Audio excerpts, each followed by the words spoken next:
याचिकाकर्ता के वकील हैं। विनीत, आज जो आदेश हुआ है सुप्रीम कोर्ट का, उसमें क्या क्या है और सुप्रीम कोर्ट ने कब तक इस मामले में जवाब देने को कहा है केंद्र सरकार और यूजीसी को, और कमेटी कब तक फॉर्म में होगी इस मामले में?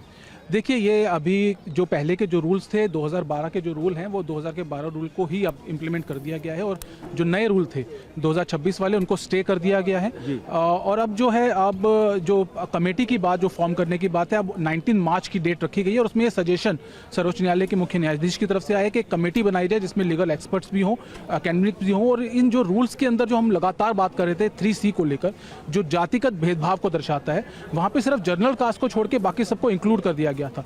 तो कहीं ना कहीं ये दिखाया जा रहा था कि जनरल कास्ट के जो लोग हैं वो ही सिर्फ डिस्क्रिमिनेशन करते हैं। इसको लेकर कंसर्न सर्वोच्च न्यायालय के मुख्य न्यायाधीश ने भी दिखाया कि कहीं ना कहीं ये लोगों को बांटने की, विद्यार्थियों को बांटने की बात कर रहा है। इसी को लेकर अब जो है स्टे कर दिया गया है और अब आगे जो कार्रवाई होना है। न्यायमूर्ति बागची ने एक बहुत अहम टिप्पणी की कि इस मामले में जो अमेरिका है वहां पर अश्वेत और श्वेत के अलग अलग स्थितियां रहती हैं, अलग अलग कॉलेज में कई बार उनको दाखिला लेना पड़ता है, तो ऐसी स्थिति यहाँ ना बने। वो आखिर किस चीज को दर्शा रहे थे और वो क्या बताना चाहते थे? देखिए, वही जो प्रॉपर इंक्लूजन की हम बात करते हैं कि सोसाइटी का हर वर्ग एक साथ मिलकर रहे, और हमारा देश का संविधान भी यही कहता है। लेकिन जो संविधान की मूल धारा जो है, चाहे हम आर्टिकल 14 की बात करें, आर्टिकल 15 की बात करें, उनका वायलेशन कहीं ना कहीं साफ साफ दिख रहा है। और इसी जस्टिस बागची ने ये कहा कि अगर इस तरीके के रूल रेगुलेशन बनाए जाएंगे तो कहीं ना कहीं हम सोसाइटी को डिवाइड कर रहे हैं। और इसी को लेकर जो है वो ये जो आपकी टिप्पणी जिसकी बात की वो आई थी, और इसको अब स्टे कर दिया गया और आगे की जो कार्रवाई है। एक अंतिम सवाल मैं आपसे करूंगा कि प्रथम दृष्टया इस मामले में जो परिभाषा है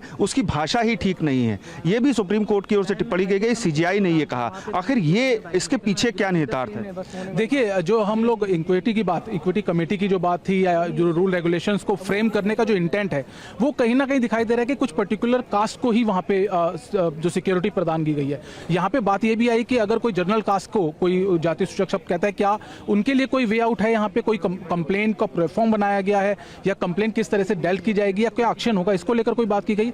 तो साफ साफ केंद्र की तरफ से आया है कि नहीं, इस चीज को लेकर नहीं देखेगा, उसका जवाब जो है प्रॉपर वे में आएगा। तो कहीं ना कहीं सीजीआई ने माना है कि जो रूल रेगुलेशन बनाए गए हैं वो जल्दबाजी में बनाए गए हैं, एक मैसेज ऐसा है, और इसको लेकर तभी स्टे किया गया है। अच्छा, अब 19 मार्च को सुनवाई होगी? बिल्कुल, 19 मार्च के लिए। हमसे बात करने के लिए शुक्रिया। तो आपने सुना कि इस मामले में जो याचिकाकर्ता के वकील हैं उनका ये कहना है कि सुप्रीम कोर्ट ने इस मामले में हर एक पहलू पर गौर किया, और अब 19 मार्च को जब अगली सुनवाई होगी तब केंद्र सरकार और यूजीसी की ओर से जो जवाब दाखिल किया जाएगा, साथ ही जो कमेटी का जो फॉर्मेशन है उस पर भी सुप्रीम कोर्ट आगे गौर करेगा। जी समीर। तो 19 मार्च की तारीख जैसा कि आप बता भी रहे थे, तो बड़ी खबर यह है कि 19 मार्च को इस पर फिर से विचार होगा। और पीयूष, एक चीज आपसे हम यह भी समझना चाहेंगे कि अभी जो निर्णय या कंसिडरेशन कोर्ट ने किया है, जो निर्देश दिए, पहले के आदेश के हिसाब से ये नियम लाए गए थे कोर्ट के ही, तो क्या कोर्ट के इस निर्देश को ऐसा समझा जाए कि उसके ही निर्देश को गलत तरीके से या सही तरीके से न इंटरप्रेट करते हुए ये सारे नियम बनाए गए? मतलब उसके आदेश का रिफ्लेक्शन इन नियमों में नहीं था, ये कोर्ट ने एडमिट किया है। देखिए रवि, 2019 में जो सुप्रीम कोर्ट ने आदेश दिया था उसमें अगर आप रोहित वेमुला और पायल का जो मामला था, दोनों अलग अलग मामले सुप्रीम कोर्ट में पहुंचे थे, और उन मामलों पर सुप्रीम कोर्ट ने अपना आदेश जारी किया था कि एक व्यापक नियम बनाए जाएं ताकि रैगिंग देश भर में विश्वविद्यालयों और कॉलेजों में रुके।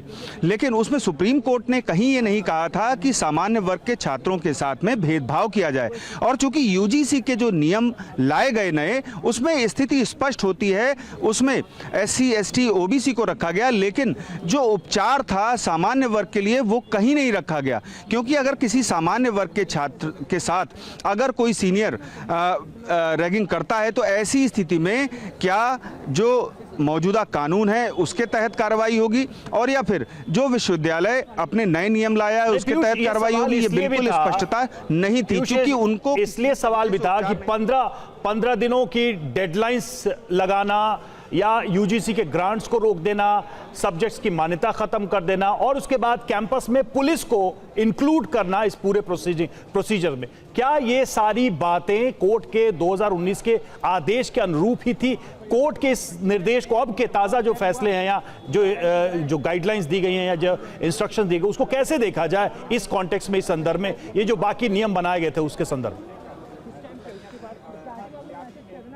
देखिए रवि, जनवरी 2025 में जब ये मामला सुप्रीम कोर्ट के समक्ष एक बार फिर आया और पायल वाला जो इशू था उसको लेकर के सुप्रीम कोर्ट ने आदेश दिया, तो समय बद्धता तय कर दी कि यूजीसी को जो व्यापक नए नियम लाने हैं वो निर्धारित समय में लाने हैं और उनको लागू भी निर्धारित समय में करना है। लेकिन सुप्रीम कोर्ट ने अपने आदेश में ये कहीं नहीं कहा था कि आर्टिकल 14 का वायलेशन किया जाए, यानी कि समानता के अधिकार का अगर वायलेशन होता है तो सुप्रीम कोर्ट भी उसके खिलाफ जाएगा। और ये स्थिति आज स्पष्ट हो गई जब यूजीसी के नए नियमों को लेकर के याचिकाकर्ताओं की ओर से दलील दी गई, तो उसमें साफ तौर पर आर्टिकल 14 और 19 का हवाला दिया गया।